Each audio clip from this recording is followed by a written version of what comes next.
पाठ 3 जरा मुस्कुराइए चुटकुले। सौप्रथम विकल्पों आपेला छे। मालिक ने किराएदार से कहा था कि इसे अपना ही घर समझना। एक आदमी ने सोनू से किसका उपयोग करने के लिए कहा? खोपड़ी का।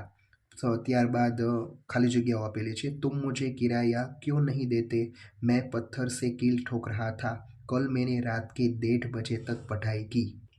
रात को 11 बजे के बाद सारे मोहल्ले की लाइट चली गई थी।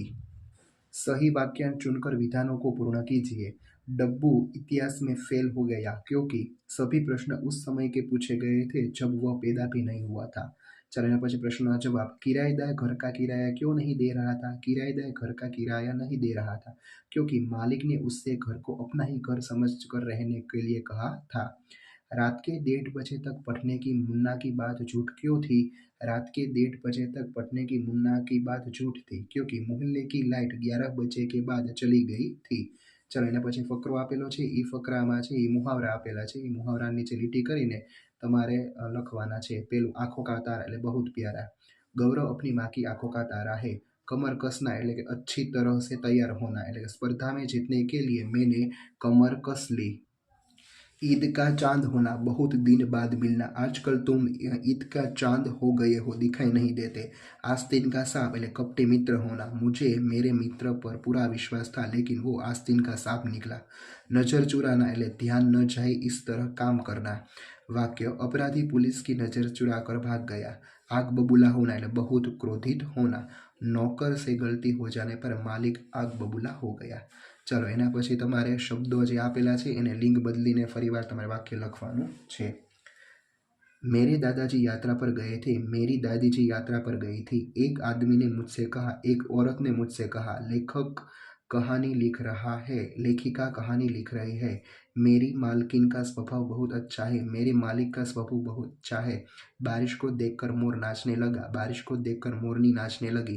जंगल में शेर दहाड़ रहा था। जंगल में शेरनी दहाड़ रही थी। सेठ दुकान में बैठे हैं। सेठानी दुकान में बैठी है। अध्यापक पढ़ रहे हैं। अध्यापिका पढ़ रही है। पंडित रामायण सुनाने लगे। पंडिताइन रामायण सुनाने लगी। लड़का दुकान के पास खड़ा है। लड़की दुकान के पास खड़ी है। ચાલો એક ઉદાહરણ આપેલું છે એમાં ઘર છે એ બધી જગ્યાએ આવવું જોઈએ એવી રીતે આપણે બાગનું જોઈએ। बाग में फूल होते हैं। बाग में लड़के खेलते हैं। मैं रोज बाग में जाता हूँ। यह बाग बहुत सुंदर है। પછી નદીનું બનાવીએ। हम नदी में नहाते हैं। लोग नदी में तैरते हैं। नदी में नावें चलती है। गंगा पवित्र नदी है। પછી दोस्त गौरव मेरा दोस्त है। मेरा दोस्त होशियार है। मैं अपने दोस्त के साथ खेलता हूँ। जीवन में दोस्त होना जरूरी है। પછી पसंद मुझे गुलाब पसंद है। दीदी को गेंदा पसंद है। माँ को गुड़हल पसंद है। पापा को चंपा पसंद है। પછી कहानी मुझे कहानी अच्छी लगती है।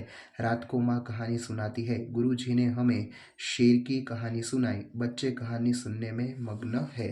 चलो एना पछी मुहावरे आपेला छे। अक्ल बड़ी या भैंस? शरीर बड़ा होने की अपेक्षा अक्ल बड़ी होती है। वाक्य मनुष्य की अक्ल से हाथी और शेर वश में हो जाते हैं। आसमान से गिरा खजूर में अटका। एक के बाद एक विपत्ति में फंसना। पापा के पैर के इलाज के बाद हाथ टूट गया। आए थे हरिभजन को ओटन लगे कपास। अच्छा काम छोड़कर हीन काम में लगना। नयन मुंबई में पढ़ाई करने आया और दुकान खोल ले। जो गरजते हैं वो बरसते नहीं। बड़ी बड़ी बात करने वाले काम नहीं करते। चुनाव के पहले बातें करते सभ्य बाद में दिखाई नहीं देते। जैसी करनी वैसी भरनी। जैसा करोगे वैसा पाओगे। गले की चेन चुराने के जुर्म में पुलिस ने चोर को पकड़ लिया।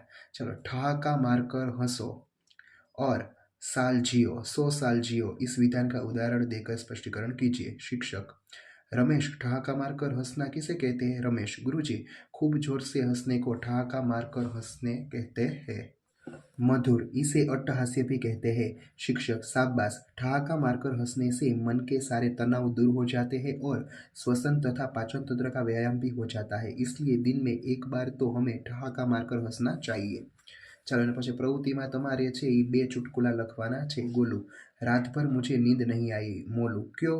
गोलू रात भर सपने में देखा कि मैं जग रहा हूँ। बीजो टीचर सेमेस्टर सिस्टम से क्या फ़ायदा है बताओ। पप्पू फ़ायदा तो नहीं पर बेइज्जती साल में 2 बार हो जाती है।